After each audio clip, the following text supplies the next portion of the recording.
Bismillahirrahmanirrahim. Alhamdulillahirabbil alamin.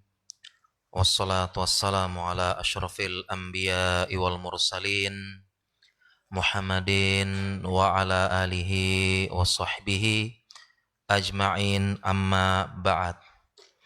Para jamaah kaum muslimin dan muslimat yang semoga dirahmati dan disayangi oleh Allah Subhanahu wa taala. Assalamualaikum warahmatullahi wabarakatuh. Alhamdulillah, segala puja dan puji kepada Allah. Salawat dan salam kepada suri teladan kita Nabi Muhammad sallallahu alaihi wasallam.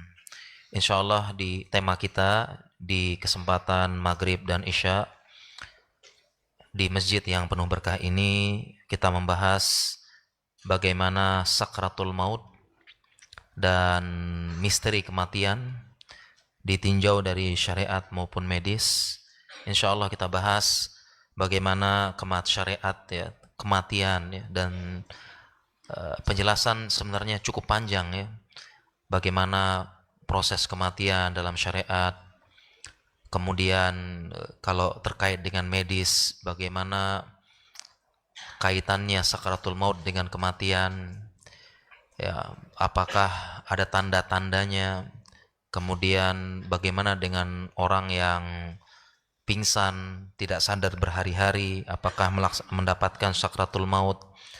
Apakah teriak-teriak ataupun gerakan-gerakan pengantar sebelum kematian itu apakah tanda dicabutnya nyawa?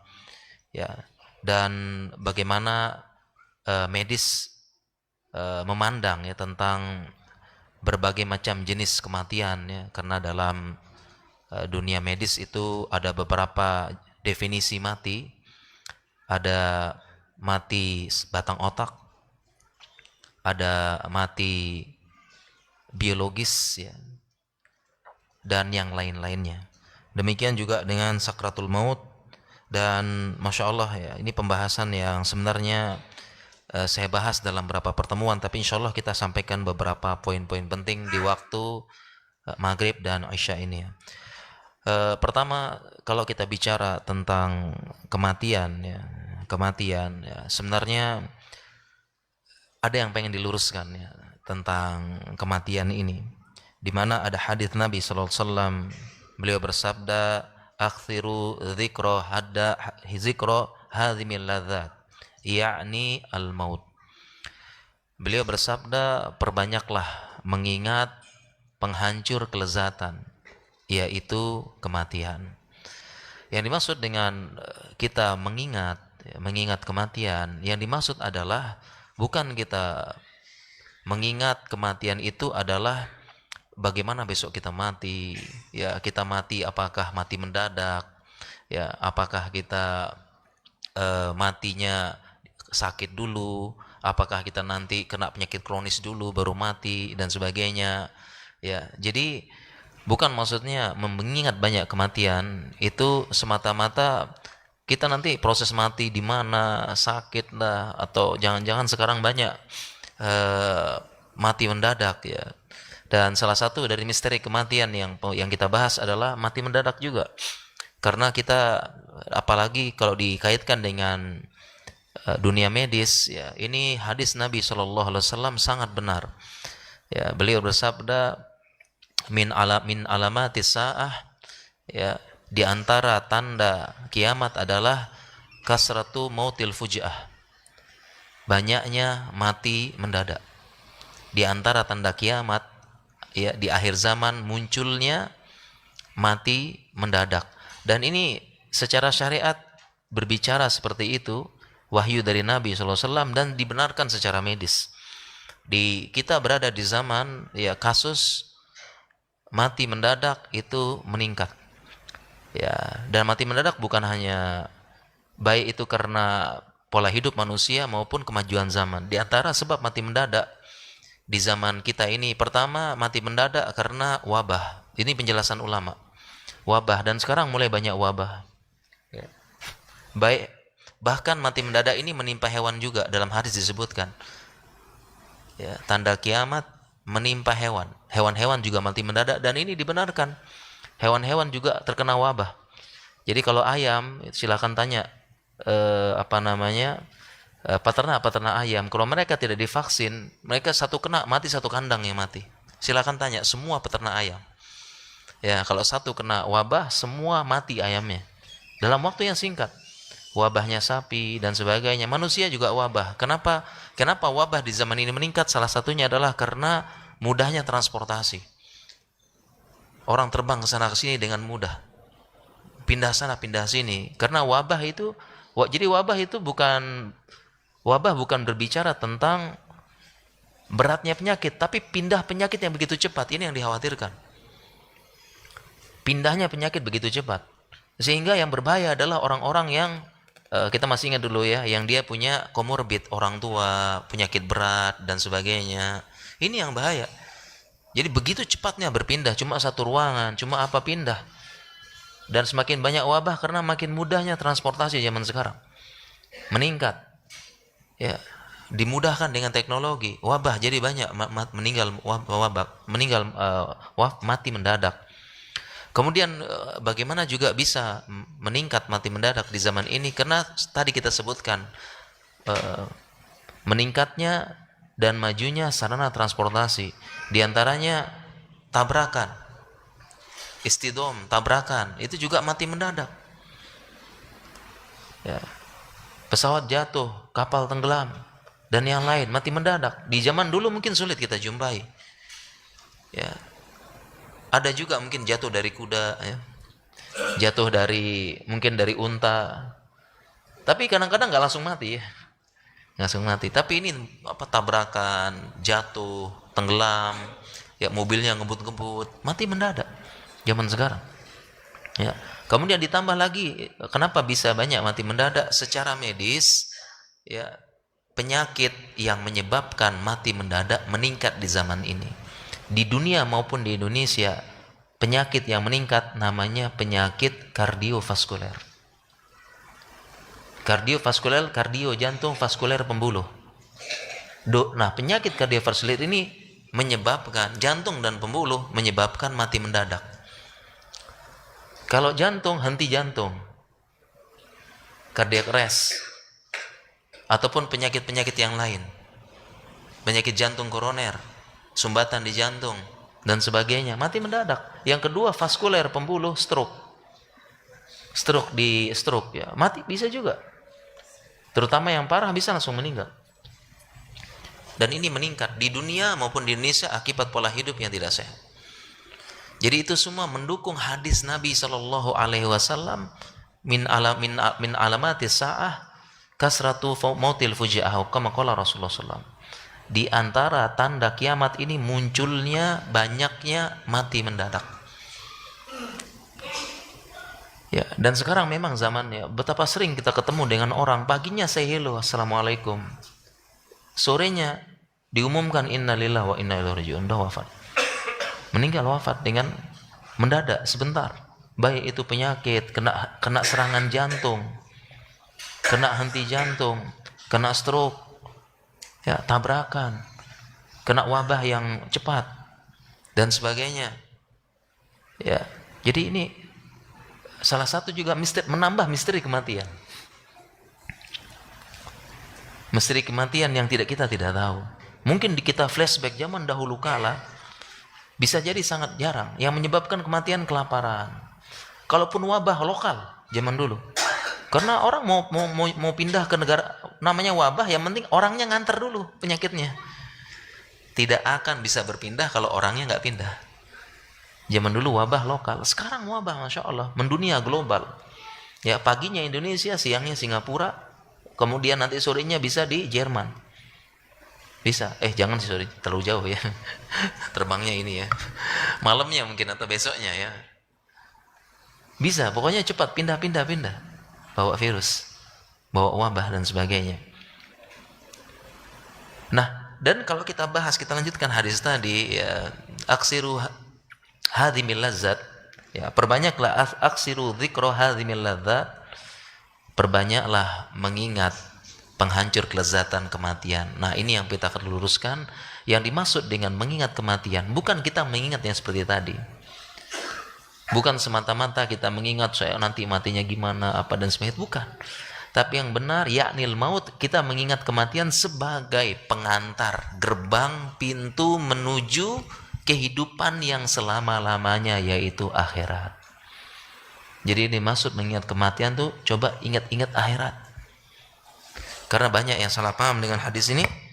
Ya, siapa yang mau ingat mati? Kok tiba-tiba Nabi Shallallahu Alaihi Wasallam mengingat kita perbanyak mati? Nggak mau lah ingat-ingat mati. Ya, disuruh ingat mati. Aduh, ntar tetangga kemarin stroke. Ya, tetangga yang sana kemarin tabrakan. Ntar saya gimana matinya ya? Bukan begitu jamaah. Karena kematian adalah gerbang menuju kehidupan abadi yang selama-lamanya, yaitu akhirat. Kita disuruh banyak, maksudnya kita disuruh banyak-banyak, salah satunya disuruh mengingat akhirat kita. Itu maksudnya. Akhirat, kita akan tinggal selamanya. Kita di dunia sebentar. Apalagi nanti termasuk kalau kita bahas kehidupan dengan akhirat, ya salah satu mengingat kematian adalah kita hidup di dunia hanya sebentar. Di dunia hanya sebentar. Kalau kita pakai hitung-hitungan, ini hitung-hitungan kasar. Ya, kita hidup di dunia 1,5 jam saja. Berapa? 1,5 jam. Dari mana kata-kata 1,5 jam didapat? Dari hadis Nabi Sallallahu Alaihi Wasallam dan fakta secara medis.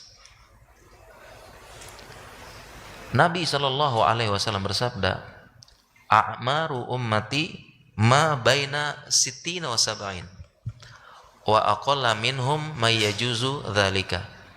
Sabda Nabi Sallallahu Alaihi Wasallam, umurnya umatku ini antara 60 sampai 70 tahun. Dan ada sedikit yang melebihi 70 tahun. Ini hadis Nabi Sallallahu Alaihi Wasallam. Jadi usia kita 60 sampai 70. Memang ada yang 70 lebih ya. Usianya 80 mungkin. Bahkan ada yang 90 masih hidup ya. Tapi sedikit kata Nabi Sallallahu Alaihi Wasallam. Hadis Nabi. Dan ternyata ini dibenarkan oleh ilmu medis sekarang. Kalau digabung semua manusia secara umum. Ya, pertama secara observasi fakta lapangan, coba kita lihat sekarang ini. Mohon maaf, bukan menakut-nakuti ya, tapi Nabi SAW, begitulah maksud dari bahas kematian, bahas sakaratul maut, bukan untuk menakut-nakuti ya, bukan, tapi supaya kita ingat kita hanya sebentar di dunia. Kita siapkan semuanya untuk akhirat kita, kehidupan selama-lamanya, khalidan muhalladan fiha abada, kekal dan kekal dikekalkan selama-lamanya. Ya, apakah kita tukar yang sebentar dengan yang selama-lamanya? Tidak bisa. Tastabdiluna allazi huwa adna billazi huwa khair. Apakah kita tukar yang rendahan ini sama yang sangat tinggi, yang bagus? Ya, jadi maksudnya adalah supaya kita ingat kematian. Itu maksudnya. Ya, justru dengan kita mengingat kematian, maka kadang-kadang sebagian orang itu dia hatinya rohah, dia tenang, ya, dia nyaman. Kenapa? Sebentar lagi saya pulang kampung. Sebentar lagi saya ketemu kepada Allah. Ya, sebentar lagi saya kembali kepada Allah. Harusnya begitu. Ya, sebagaimana Nabi SAW, nanti kita bahas, ketika sakaratul maut disuruh pilih. Semua Nabi ketika sakaratul maut, ketika mau dicabut nyawanya, pilih Allah, pilih dunia. Nabi SAW jelas pilih Allah. Sudah rindu, udah kangen, sudah lelah dengan dunia. Sebagaimana orang yang merantau di dunia ini, merantau di dunia, ya mungkin dari Sumatera, Kalimantan, dari mana, datang ke Jakarta. Kerasnya Jakarta, pengen pulang. Udah lelah merantau, pengen pulang kampung.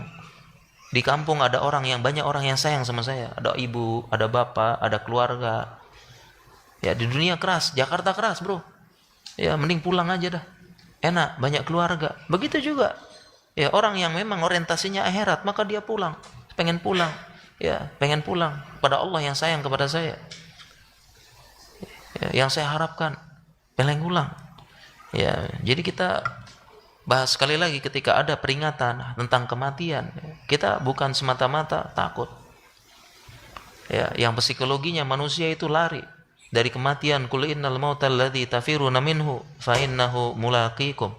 Katakanlah sesungguhnya kematian yang kalian lari dari kematian tersebut, kematian akan menjumpai kalian, suatu hal yang pasti. Kita kembali yang tadi lagi, ini mohon maaf bukan nakut-nakuti.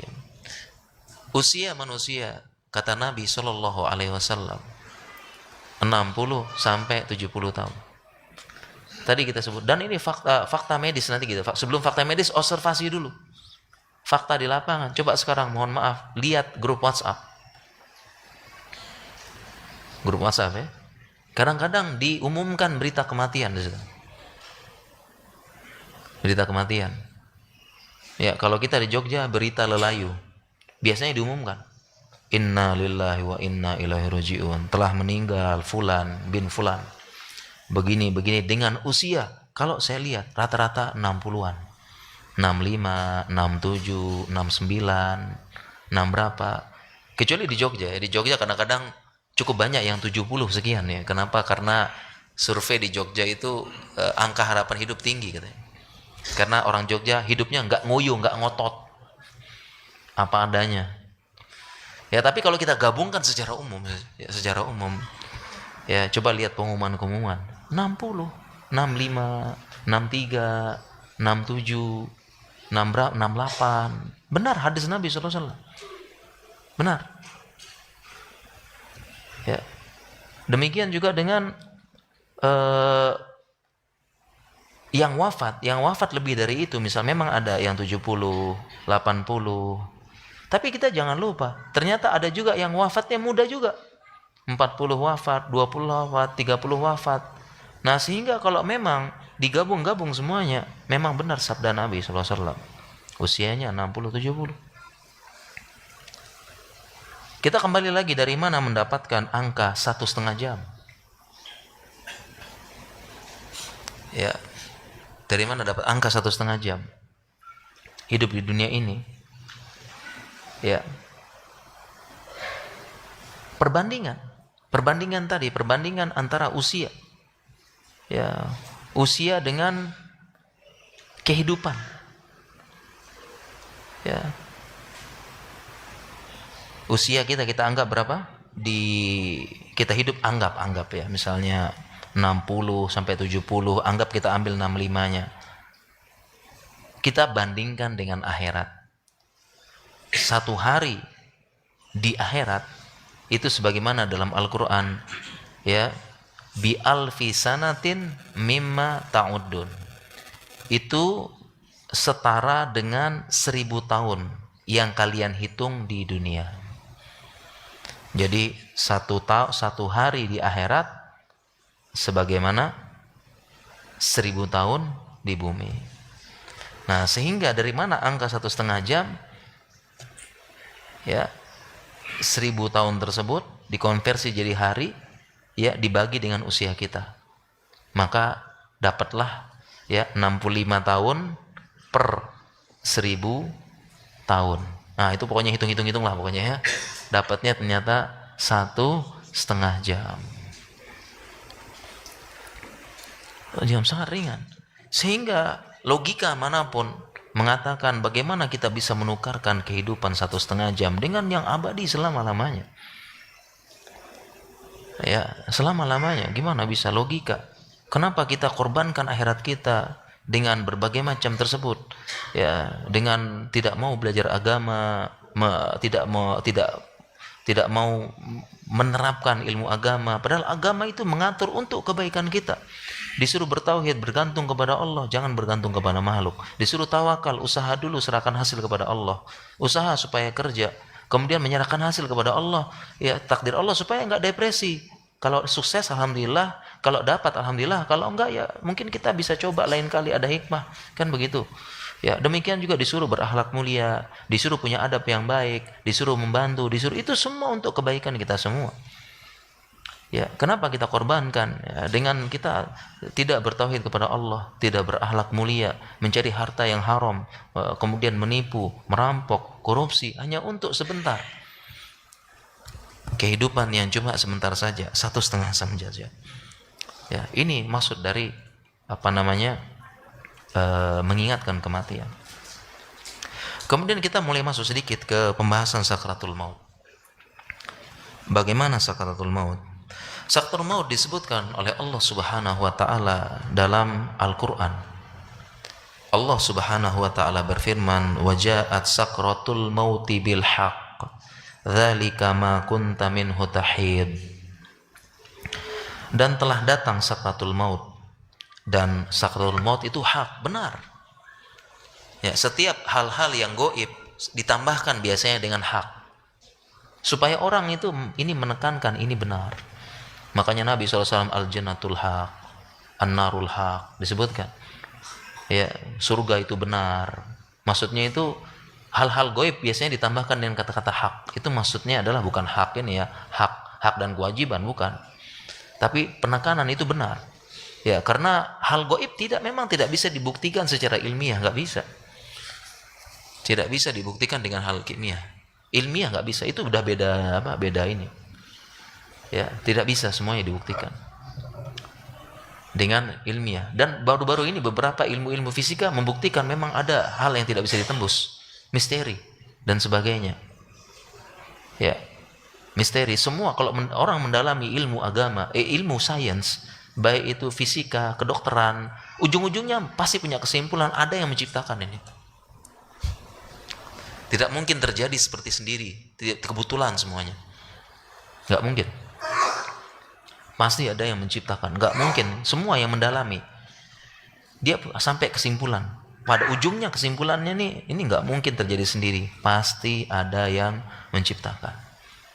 Ya, ada yang menciptakan, ada yang merawat. Karena ada teori dalam fisika, sesuatu kalau dibiarkan, saya lupa nama teorinya. Fisika soalnya bukan kedokteran ya. Sesuatu kalau dibiarkan cenderung rusak. Saya ingat dulu teorinya. Ada teori, sesuatu kalau dibiarkan cenderung rusak. Semua sesuatu kalau dibiarkan dia cenderung mengalami kerusakan. Semakin gak teratur. Apapun itu kalau dibiarkan semakin gak teratur. Makin rusak. Kalau dibiarkan. Makanya coba kita lihat rumah dibiarkan. Gimana? Rusak. Sumur dibiarkan, gak pernah diambil airnya. Rusak. Mobil dibiarkan, rusak. Jadi suatu hal itu kalau dibiarkan dia cenderung rusak. Jadi bukan kebalikan.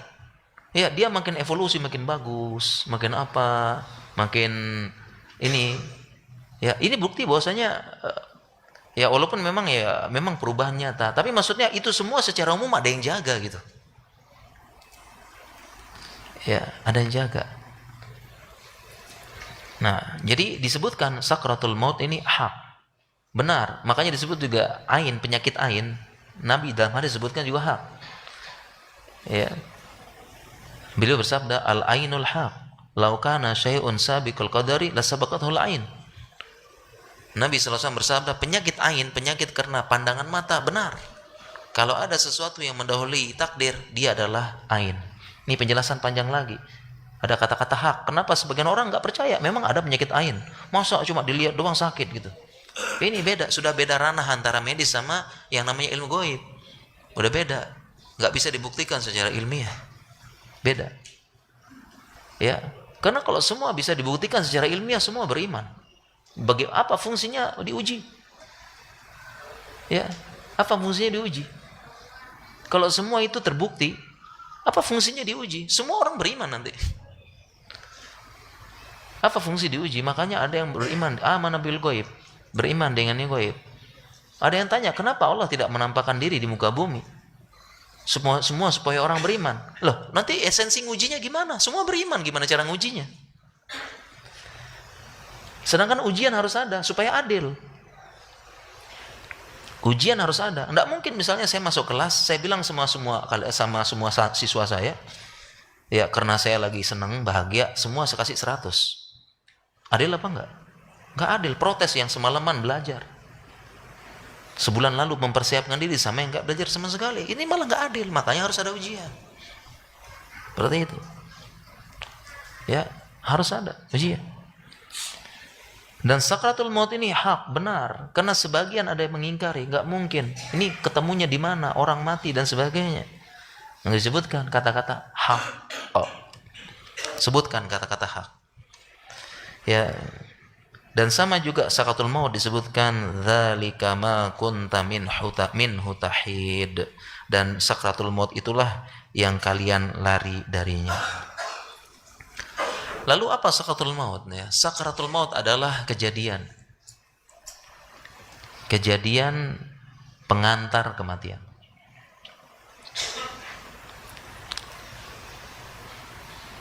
Pengantar kematian, sehingga sakratul maut ini belum meninggal, belum dicabutnya nyawa. Pengantar kematian. Dan sakarat sesuai dengan bahasanya, sakarat adalah suatu hal yang berat. Makanya Nabi SAW bersabda lagi ketika beliau wafat, inna lil mauti la sakarat. Sesungguhnya kematian itu ada sakaratnya, ada hal-hal beratnya. Ada hal-hal berat. Jadi sakaratul maut itu pengantar kematian, masih belum mati, belum dicabut nyawa. Sakarat, dan ada beberapa kejadian-kejadian. Dan dia memang berat, rasanya berat. Kemudian sakratul maut ini suatu hal yang goib. Makanya ditekankan bil haq. Tidak bisa dibuktikan secara ilmiah.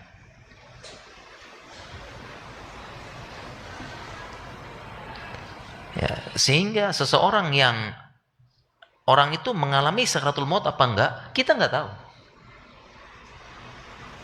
Kita tidak tahu.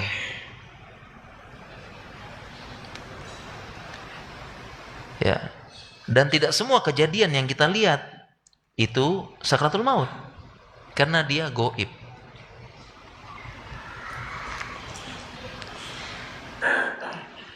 Ya. Contoh misalnya kalau kita di dunia medis, ada beberapa penyakit yang dia itu kejang-kejang badannya. Ini badannya kejang-kejang. Badannya kejang-kejang. Setelah kejang-kejang kemudian meninggal. Kejang-kejang gini terus meninggal. Apa komentar penunggu pasien? Oh, biarin, dia lagi sakratul maut. Ini tidak benar ya mas kalian. Bukan. Itu proses medis yang bisa dijelaskan. Dia kejang-kejang, ekspresi-ekspresi tertentu sebelum meninggal, itu kita tidak bisa pastikan dia sedang sakratul maut, karena hal goib. Hanya saja ada beberapa kejadian-kejadian yang Allah tampakkan. Jadi memang di antara hikmah Allah, ya, ada perkataan ulama, saya nukil dalam tulisan saya, ada beberapa kejadian-kejadian goib yang kadang Allah tampakkan. Itu bisa, sehingga pada orang tertentu ada sakratul mautnya itu masih dia tampakkan kejadian efek sakratul maut yang goib tersebut berdampak dengan dunia nyatanya, sehingga bisa dilihat, bisa dirasakan, bisa diceritakan. Allah tampakkan. Tapi secara umum sakratul maut itu dia goib, tidak bisa dikait-kaitkan. Ini lagi sakratul maut, lagi ini, lagi dicabut nyawanya, enggak. Tapi hal-hal goib terkadang Allah tampakkan. Makanya bisa ada orang dikuburkan, dibuka, tiba-tiba mayatnya gosong, mayatnya kepotong, mayatnya apa, bisa. Terkadang Allah tampakkan. Terkadang. Pengaruh dari siksa kubur terus terlihat pada jasadnya. Bisa, terkadang Allah tampakkan. Itu disebutkan. Demikian juga sakratul maut, tapi secara umum dia goib. Ini menjelaskan. Ya, sehingga kita tidak boleh ya, misalnya ada orang ya sedang meninggal, sedang ada reaksi-reaksi akibat penyakit sebelum wafatnya, kita tidak bisa pastikan lagi dicabut nyawanya. Demikian juga pertanyaan, ada pasien yang sedang koma, GCS, ya itu istilah kedokteran, Glasgow Coma Scale,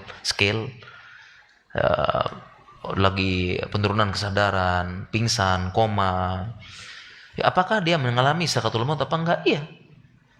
Semua kita mengalami sakratul maut, hanya saja nanti kita jelaskan level-levelnya.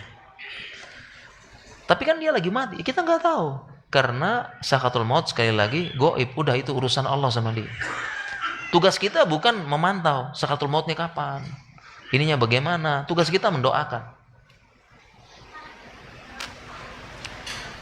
Itu sakratul maut dialami oleh dia, oleh pasiennya, sedang koma, sedang apa dan sebagainya.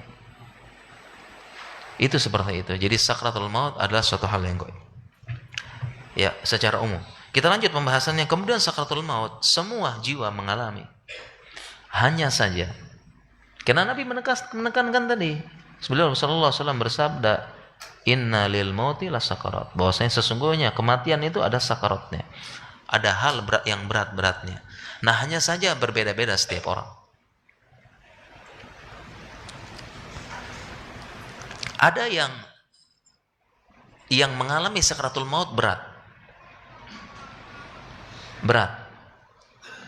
Dan salah satunya yang mengalami beratnya sakratul maut adalah Nabi sallallahu alaihi wasallam. Salah satu yang mengalami beratnya sakratul maut Nabi sallallahu alaihi wasallam. Yang kedua, ada yang dia sakratul maut tapi ringan. Dia mengalami juga ya berat-beratnya tapi ringan dan sebentar. Ada yang berat kemudian lama. Dan salah satunya Nabi sallallahu alaihi wasallam. Kemudian ada yang sakratul mautnya adalah siksaan. Jadi 3 ini.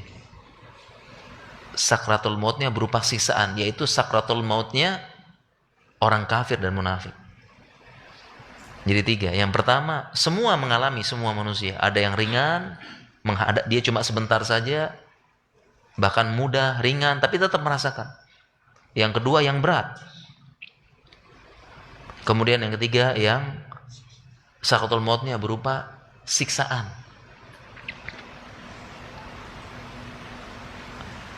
Kita bahas yang pertama yang ringan dulu.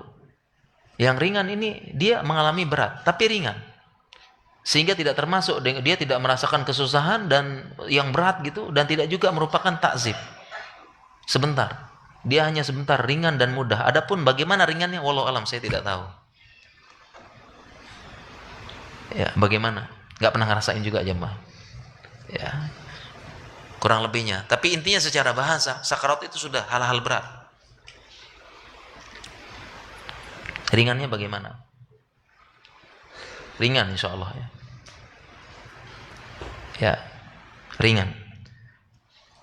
Oleh karena itu salah satu doa yang kita panjatkan, Allahumma hawwin alaina sakratul maut. Ini salah satu doa yang kita bacakan. Yang kita baca ya, Allahumma hawwin alaina sakratul maut. Ya Allah, mudahkanlah bagi kami sakratul maut. Ya, kadang-kadang doa yang dibacakan oleh sebagian orang dibacakan ya, wa maghfiratil ba'dal maut, Allahumma hawwin alaina sakratul maut wan najata minan nar dan sebagainya. Yaitu doa sakratul maut. Kita diminta memohon kepada Allah agar kita dimudahkan sakratul maut. Ya, dimudahkan sakratul maut. Ya, dan kita doa yang itu. Ya, doa yang seperti itu. Satu lagi saya lupa tadi ya nyampein. Jadi kejadian-kejadian sebelum meninggal itu tidak menggambarkan seseorang itu apakah dia sakratul mautnya mudah atau berat. Tidak ada kaitan. Contoh misalnya banyak menyebar orang yang mati senyum. Jadi kan ada orang matinya senyum, difoto terus masya Allah, ini proses kematian yang mudah. Sakratul maut mudah, dicabut mudah. 2 kejadian berbeda. Sakratul maut sama dicabutnya nyawa 2 kejadian yang berbeda. Dicabutnya nyawa nanti lagi pembahasannya beda lagi. Sakratul maut pengantarnya. Dicabut nyawa ya setelah itu. Ya, jadi tidak ada kaitan antara sakratul, itu semua hal gaib, sehingga tidak ada ya misalnya ada orang matinya senyum. Ini pasti nih. Kita memastikan sakratul mautnya mudah, dicabut nyawanya mudah. Pasti, tidak boleh kita memastikan. Ya. Orang yang matinya senyum. Ya, kadang-kadang kita searching internet, ya banyak foto-foto mayatnya mati senyum, mati senyum. Itu bukan. Bukan, kita tidak boleh memastikan seseorang, kita hanya bisa berdoa. Hanya bisa berdoa. Tetapi tidak. Kenapa? Karena kalau kita belajar secara medis, ada kondisi tertentu, ekspresi tertentu yang dia akan otot-otot akan menyebabkan dia senyum.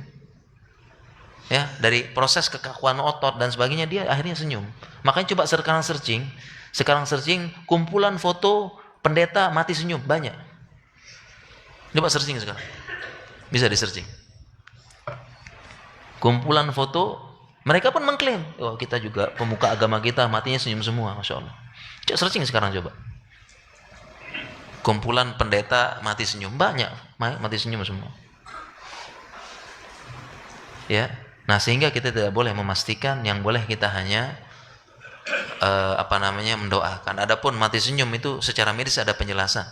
Ya, memang kalau mungkin dia ada ekspresi tertentu, ada hal tertentu atau apa tertentu ya.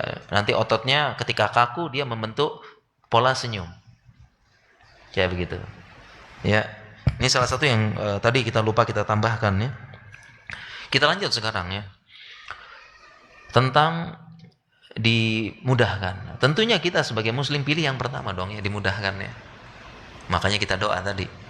Allahumma hawwin alaina saqatul maut, dimudahkan, lewat cepat, mudah. Baru lanjut ke proses dicabutnya nyawa. Kita milih yang mudah. Ya, mudahnya wallahu alam saya kurang tahu ya. Seperti itu.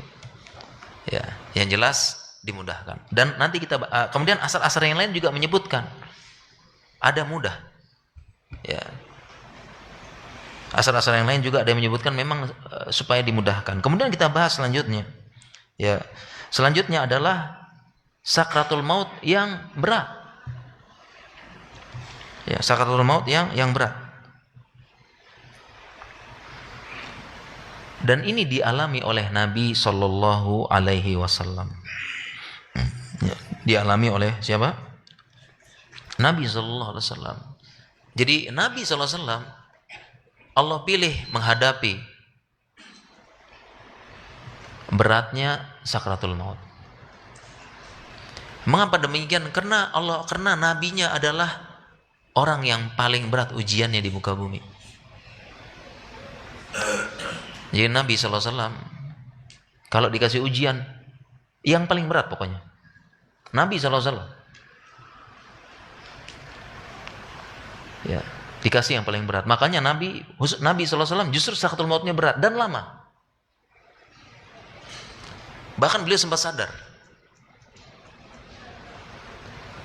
Bahkan diriwayatkan berapa kali beliau sempat sadar lagi. Dan salah satunya adalah ketika beliau sadar itu langsung beliau mengucapkan innalil mauti lasakarat. Beliau berat dan lama. Karena Allah memilihkan nabinya dengan ujian yang berat, dan itu konsekuensi nabi. Dapat ujian paling berat. Yang berat-berat, makanya beliau bersabda, pernah ditanya, siapa? Manhum asyaddul bala. Siapa yang paling berat ujiannya? Maka Nabi SAW mengatakan, nahnu al-anbiya, kami yang paling berat. Sumal amsal. Kemudian semisal. Makanya kita nggak ada apa-apanya. Tapi sudah play victim, butuh healing, dan sebagainya. Nggak ada apa-apa. Dari Nabi SAW. Ya, kalau kita rinci Nabi dikasih ujian yang paling berat. Paling berat. Kalau kita rinci ini waktu nggak cukup. Contoh misalnya Nabi SAW kalau demam 2 kali lipat. Nabi SAW khusus Nabi kalau demam 2 kali lipat beratnya. Ya, beliau demam 2 kali lipat. Ya, ini kalau hitung-hitungan kasar dalam dunia medis, demam itu 38 derajat ke atas, 40. 38, 40. Yang kita ambil yang 40, demam tinggi. Karena Nabi SAW diriwayatkan demam tinggi. Dikali aja tuh, ini hitungan kasar ya. Jangan protes, jangan ini nanti, bagaimana ilmiah? Enggak, ini hitungan kasar aja. 40 dikali 2 berapa coba? 80 derajat, hampir mendidih airnya. Ya, dan ini benar. Ketika ada sahabat mengunjungi Nabi SAW, dia taruh tangannya di atas selimut Nabi, selimutnya panas. Kemudian berat. Kemudian ujian Nabi paling berat emang. Ya, Yang mendapatkan ujian anak meninggal, anaknya wafat, meninggal. Nabi SAW semua anaknya meninggal kecuali Fatimah saja. 5 anak beliau meninggal mendahului beliau. Ya, berat. Kasih berat. Jadi kalau kita bahas rincian ujian Nabi, yang paling berat dikasih sama Allah Subhanahu wa taala. Ya, paling berat dikasih. Ya. Ini paling berat. Ini kan beliau 5 anaknya wafat duluan. Tinggal 1 saja, Fatimah. Wafat duluan. Kemudian anak laki-lakinya wafat ketika kecil semua. Ya, anak laki-laki lagi wafat semua pas kecil. Belum sempat berharap udah wafat. Ditambah lagi Ibrahim lahir, wafat lagi. Masih kecil. Nah, sehingga khusus Nabi SAW, beliau dikasih ujian yang berat. Dan Allah memilih nabinya untuk menghadapi beratnya sakaratul maut. Ya. Sampai-sampai beberapa riwayat yang melihat proses wafatnya Nabi atau sakaratul mautnya Nabi SAW itu sampai tidak tega melihat beratnya sakaratul maut yang dihadapi Nabi. Ini bukan siksaan ya. Beda siksaan sama suatu hal yang berat. Ya, suatu hal yang berat. Beratnya bagaimana? Wallah alam, saya kurang tidak tahu ya. Yang penting berat ya. Berat ya begitulah pokoknya. Saya tidak bisa menjelaskan. Berat ya. Kita bisa lihat di sini bagaimana Nabi SAW beratnya. Ya, mungkin kelihatan dari ekspresi muka, wajah dan sebagainya. Sehingga Aisyah mengatakan, jadi ini testimoninya Aisyah. Karena Nabi SAW wafat di pangkuan Aisyah. Jadi langsung melihat wajah Nabi.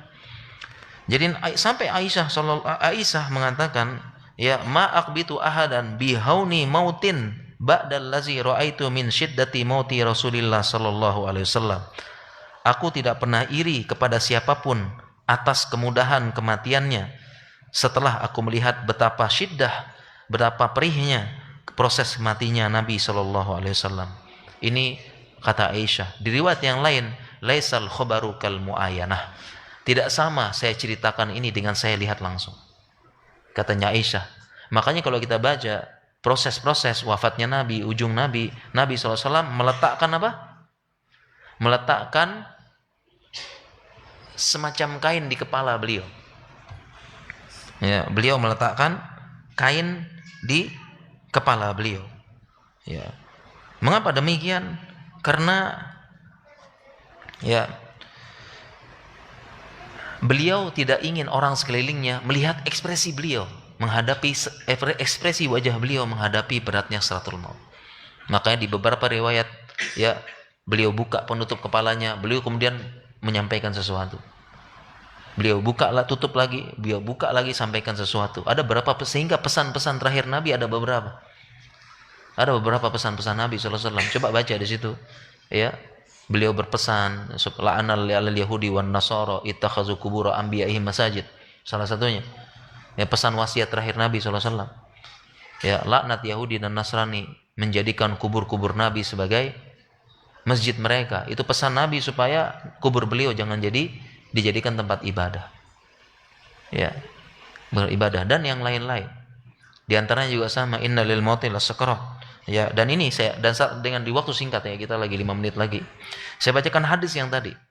Ya, inna Rasulullah SAW kana baina yadayhi raqwatun aw gulbatun fiha ma. Ini Nabi SAW sudah mau wafat. Kemudian ya, beliau ya ketika dalam keadaan tersebut beliau sempat sadar. Kemudian dibawakanlah beliau raqwatan aw gulbatan fiha ma, dibawakan bejana atau kulit yang berisi air, bejana kulit yang berisi air.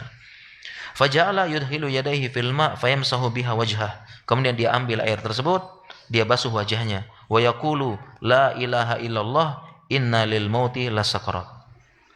Ya. Ya. Kemudian beliau mengatakan la ilaha illallah, sesungguhnya kematian itu ada sakaratnya. Ya, ada hal-hal beratnya.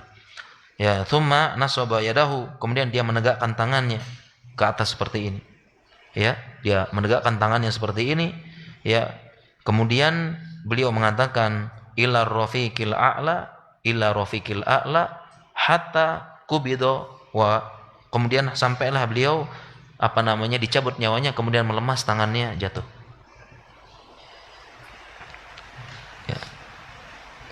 Ini salah satu, sehingga ucapan Nabi SAW, ucapan terakhir beliau, ya mungkin yang menyebar di masyarakat, ummati, ya, tapi yang paling akhir, yang tepat, paling terakhir, ucapan beliau yang paling terakhir, la ilaha illallah, inna lil mauti la sakarat.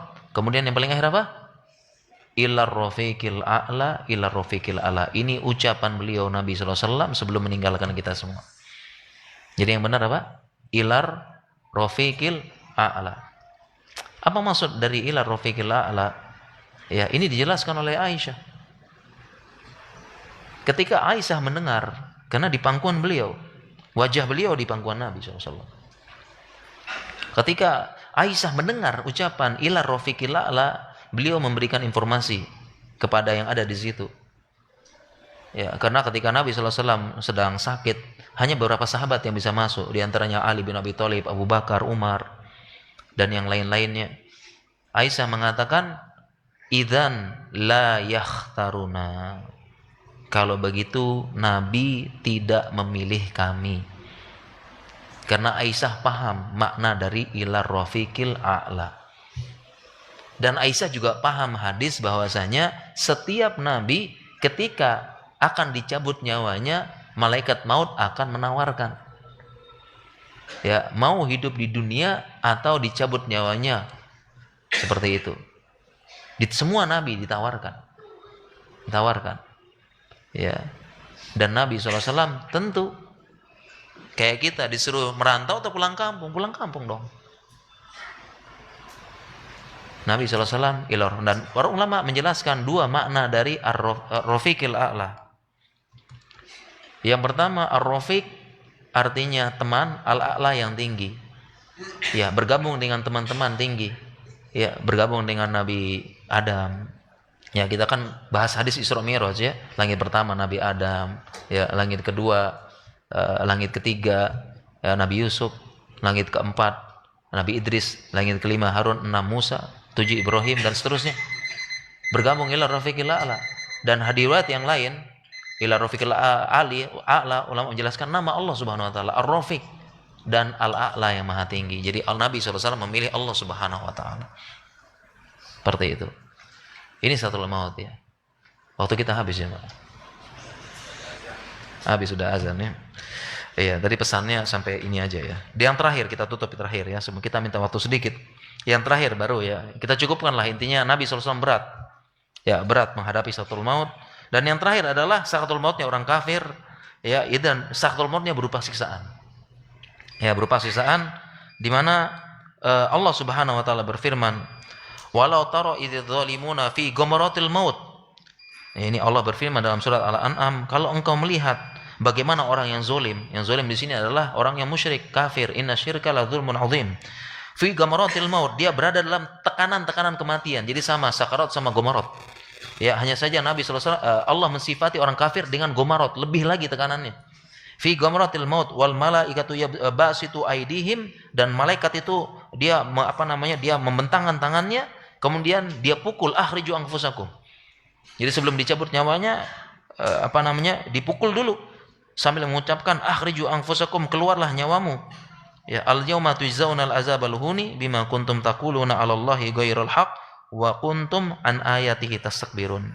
Ya, dan sekarang rasakanlah azab dan kehinaan karena kalian dulunya di dunia berkata-kata atas nama Allah dengan suatu yang ghairul haq, tidak benar, mengatakan Allah tiga, mengatakan macam-macam. Wa kuntum an ayatihi tastakbirun, dan kalian terhadap ayat Allah sombong, ngeyel, enggak mau tahu. Ya. Jadi dia disiksa dulu. Sakatul mautnya prosesnya siksaan. Ya, ibaratnya kalau kita mengeluarkan sesuatu dipukul-pukul dulu. Gitu ya. Baru habis itu dicabut. Ya, dipukul-pukul dulu ya, dipukul-pukul apa dulu baru bisa habis itu dicabut. Ini sakatul mautnya orang kafir. Baik para jamaah sekalian dirahmati Allah Subhanahu wa taala, kita cukupkan materi kita sampai di sini. Mudah-mudahan Allah memudahkan proses sakatul maut kita, mudah-mudahan kita menghadapi kematian dengan husnul khatimah, mudah-mudahan mendapat ridho Allah Subhanahu wa taala dan dimasukkan surga yang tertinggi. Subhanakallahumma bihamdika asyhadu an la ilaha illa anta astaghfiruka wa atubu ilaik. Assalamualaikum warahmatullahi wabarakatuh.